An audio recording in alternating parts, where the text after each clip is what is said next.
Alright, so today I'm gonna show you how to make moringa pesto.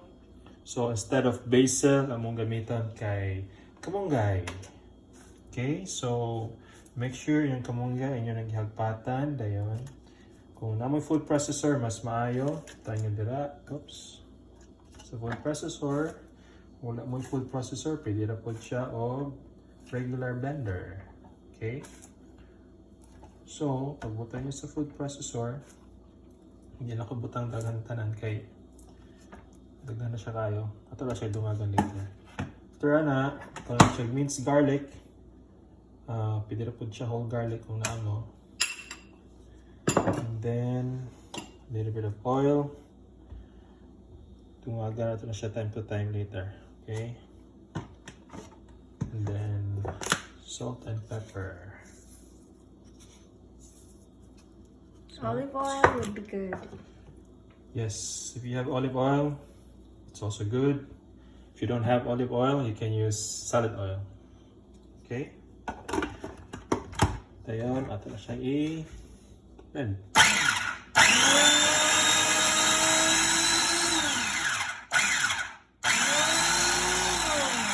Okay. So, makita ninyo, pakita nga. So, yung siya parang paste. So, katong mga sobra, hindi mo na kainitan.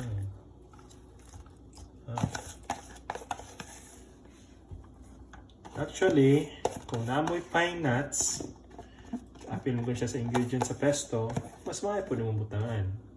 Kung wala, hindi na po wala. Binisaya lang. So, tanap na to siya o oil. Salad oil. Okay.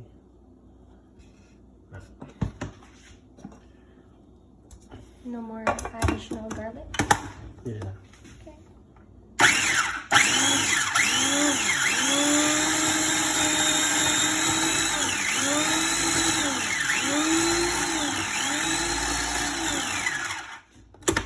Okay. Ayan na ito siya oil. Ay, tanapin natin siya. Oh, so happy ko malimang Parmesan cheese. Good. I think so. Yes. Tangayin mo na siya Parmesan cheese. Ayan. Good amount. So, since no, butang mo Parmesan cheese, dili mo kay daghanan butangan ng salt kay salty naman ang Parmesan cheese. Okay?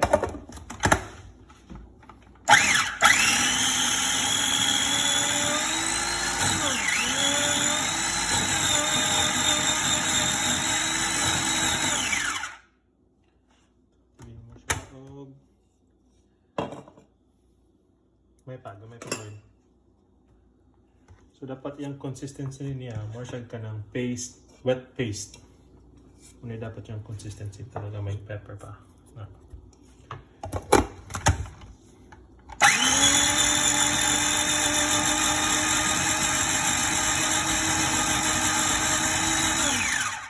Alright. So, kung tanawan ninyo, ano yung consistency niya? Wet paste. So, kita ninyo may ang consistency or texture niya as a pesto. Okay? Ilawan.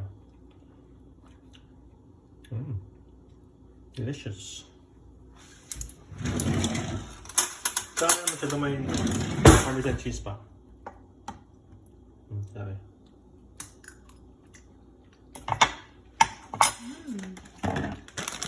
So, add a little bit of Parmesan cheese. Kani siya guys, pwede na siya gamiton kung palaman niyo sa bread, ibabaw sa bruschetta bread, or ciabatta bread, or you can also use it for the pasta.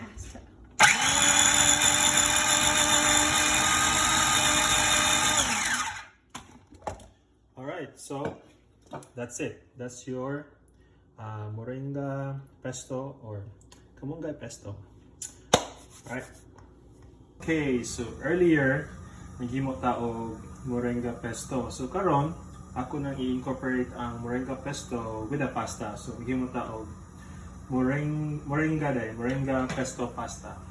Okay? So, it's very easy recipe. It will only take like about 3 to 5 minutes to make pesto pasta.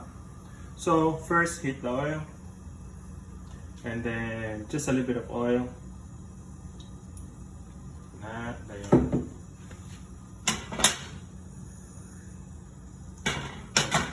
Init ng oil, yung mo din ibutang ang garlic.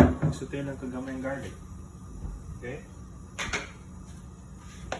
So, saute ang garlic. Ay. Guys. Meron kayo guys. Okay? Ayan pala ito sa loob. Pesto.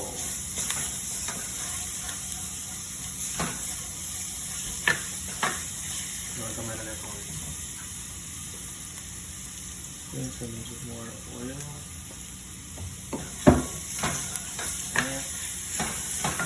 Itilan ni mong garlic until ma-smell ni mo until it's fragrant. Okay.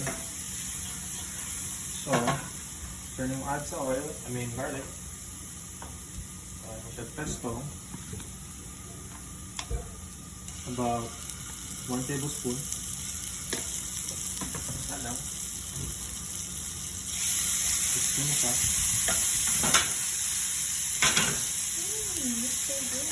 So, sa karon, sumutan na nimo ang smell sa Moringa Pesto. Nakalita guys. So, after mo butang sa Moringa Pesto, butang na din mo ang pasta.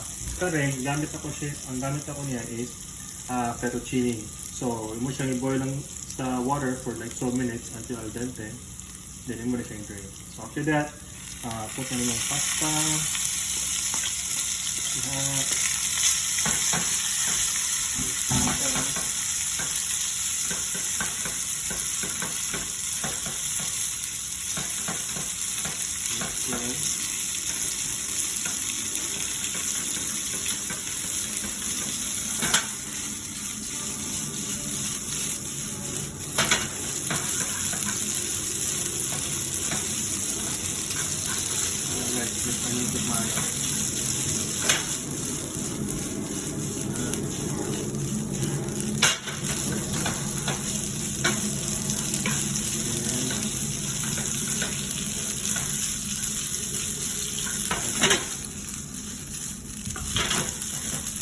Gamay salt and pepper. Salt. Pepper. Kung gusto ka medyo halang, pwede po sa butangan mo o chili flakes. Pero karon, ano ba? Okay.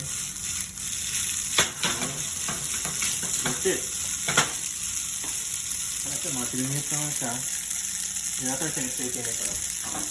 Okay. Alright. Tuloy. Plating. Okay.